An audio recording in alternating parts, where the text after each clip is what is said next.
Hello viewers, आज हम पढ़ेंगे श्रीमद् भगवत गीता का तीसरा अध्याय। अर्जुन ने श्री कृष्ण भगवान से पूछा कि हे जनार्दन, आप तप से, कर्म से बुद्धि को श्रेष्ठ मानते हैं, तो हे केशव जी, मुझे इस घोर कर्म में क्यों डालते हो। तब श्री कृष्ण बोले, मैं पहले समझा चुका हूँ कि जिससे कल्याण हो इसके दो मार्ग हैं। प्रथम, ज्ञानियों के लिए ज्ञान योग और कर्मियों के लिए निष्कर्म योग है। इसलिए किसी भी मार्ग पर चलो, कर्म तो करना ही होगा। कर्मों के न करने से ही निष्कर्मता का साक्षात्कार तो हो ही नहीं सकता। कर्मों को कोई छोड़ भी नहीं सकता। प्रकृति के अधीन उसे सोना, उठना आदि कर्म करने ही पड़ते हैं। जो मूढ़ बुद्धि हठ से इंद्रियों को रोककर मन से उनके भोगों का ध्यान करता है, वह दंभी कहलाता है। जो पुरुष इंद्रियों की लगाम मन से थामे हुए, भोगों में लिप्त हुए बिना कर्मेंद्रियों से कर्म करता है, वह श्रेष्ठ है। इसलिए तू कर्म तो कर ही, कर्म न करने से कर्म करना सदा अच्छा है। बिना कर्म जीवन निर्वाह नहीं हो पाएगा। हे अर्जुन, जो कर्म भगवान के निमित्त नहीं किए जाते, वे मनुष्य को इस आवागमन के चक्कर में बांधते रहते हैं। इसलिए निष्काम होकर कर्म कर। ब्रह्मा ने प्रजा की रचना के साथ यज्ञ बनकर आज्ञा दी कि यज्ञ द्वारा तुम लोग बढ़ोगे। यह यज्ञ तुम्हारा कामधेनु रहेगा। तुम लोग यज्ञ द्वारा देवताओं को संतुष्ट करो, वे तुम्हें उन्नत करेंगे।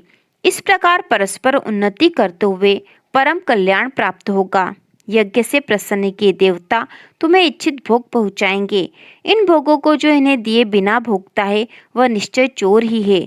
यज्ञ से बचे भोगों को भोगने वाले श्रेष्ठ पुरुष सब पापों से मुक्त रहते हैं, और जो केवल अपने लिए ही भोग जमा करते हैं, वे निश्चय पाप ही पाप भोगते हैं।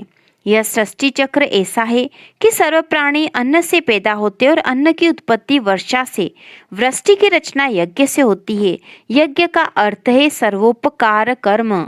यह ब्रह्मा अर्थात वेद ज्ञान से और ज्ञान अविनाशी परमात्मा से मिलता है। इस प्रकार सर्वव्यापी परमेश्वर की प्रतिष्ठा सदा यज्ञ में है। जो पुरुष इस सृष्टि चक्र के अनुसार नहीं रहता, वह पापी व्यर्थ ही जीता है। परंतु जो पुरुष आत्म तत्व में लीन और उससे संतुष्ट रहता है, उसके लिए कुछ भी कर्तव्य नहीं है। इसलिए हे अर्जुन, तू अनासक्त रहकर कर्म करता जा। इस प्रकार कर्म करने वाला मनुष्य ईश्वर को प्राप्त करता है। जनक आदि संतों ने ऐसे ही कर्मयोग से सिद्धि पाई थी। फिर लोक हितार्थ भी कर्म करने ही चाहिए, कारण कि भले आदमी को देख दूसरे पुरुष उसका अनुसरण करते हैं। हे अर्जुन, मुझे ही देख, तीनों लोकों में मुझे सब कुछ प्राप्त है, तो भी मैं संध्या तर्पण, पितृ सेवा आदि सत्कर्म तो करता ही हूँ। यदि मैं आलसी हो सत्कर्म भी त्याग बैठूं, तब मुझको देख सभी सत्कर्मों को छोड़ बैठेंगे। सब लोक नष्ट हो जाएंगे, प्रजा में वर्ण संकरता हो जाएगी और मैं सारी प्रजा का विनाशक कहलाऊंगा। अतएव हे अर्जुन, अज्ञानी पुरुष आसक्ति कर्म करते हैं, वैसे ही ज्ञानी पुरुष लोगों की शिक्षा के लिए आसक्ति रहित कर्म करते हैं।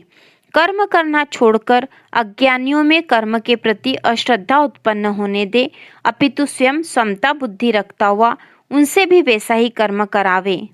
हे अर्जुन, वस्तुतः तो कर्म प्रकृति के गुणों द्वारा किए हुए होते हैं, और अहंकार वाला पुरुष कहता है कि मैं करता हूँ, ऐसा समझता है। परंतु जो ज्ञानी पुरुष गुण विभाग और कर्म विभाग के तत्वों को जानता है, आत्मा को इन दोनों से निर्लेप अनुभव करता है, वह जानता है गुण गुणों में वर्तते हैं, इसलिए वह कर्मों से सुखी अथवा दुखी नहीं होता। प्रकृति के गुणों से भ्रांत बुद्धि पुरुष प्रकृति के गुण और कर्मों में लिप्त होते हैं। अल्प बुद्धियों को ज्ञानी पुरुष चक्कर में न डाले। इसलिए हे अर्जुन, आत्माभिमुख होकर मुझ में सब कर्मों को अर्पित कर। आशा और ममता को त्याग, निश्चित हो युद्ध कर। जो मनुष्य श्रद्धा से मेरी यह सलाह मानते हैं, वे सब कर्म बंधन से छूट जाते हैं, और जो इसमें मीन मेख निकालते हैं, इसके अनुसार वर्तते नहीं, वे भ्रांत बुद्धि कल्याण मार्ग से भ्रष्ट हो जाते हैं। ज्ञानी अपने स्वभाव के अनुकूल कर्म करता है, सभी स्वभाव के अधीन है, हठ से कोई लाभ नहीं होता। मनुष्य को चाहिए सभी इंद्रियों के भोगों में जो राग द्वेष की भावना भरी रहती है, उसके अधीन न हो। कल्याण के मार्ग में बाधक ये दोनों ही लुटेरे हैं। गुण रहित भी अपने स्वभाव के अनुसार किया हुआ कर्म अच्छी प्रकार साधे हुए दूसरों के स्वभावानुसार धर्म से अधिक अच्छा है। स्वधर्म के साधन में जीवन खपा देना कल्याणकारक है। यह सुनकर अर्जुन ने पूछा, हे यदुपति, यह तो बताइए कि न चाहते हुए भी पुरुष से पाप कौन कराता है? भगवान श्री कृष्ण ने कहा, रजोगुण से उत्पन्न काम ही क्रोध है, जो मनुष्य को पाप की ओर ले जाता है। इसकी भूख बहुत बड़ी है, यह बड़ा पापी है। इसको तू अपना बैरी जान।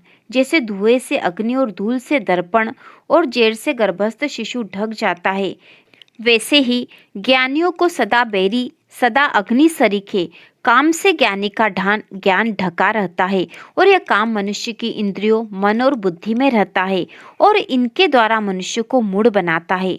इसलिए हे अर्जुन, तू पहले इंद्रियों को अपने वश में कर। ज्ञान विज्ञान को नष्ट करने वाले इस पापी काम को विध्वंस कर। जो तू समझे कि यह मेरी शक्ति से बाहर है, सो बात नहीं है। कारण कि इंद्रियों से सूक्ष्म मन, मन से सूक्ष्म बुद्धि और बुद्धि से सूक्ष्म आत्मा है। इस प्रकार आत्मा सबसे सूक्ष्म और अधिक बलवान है। इसके द्वारा दुर्जन रूपी काम शत्रु को मार।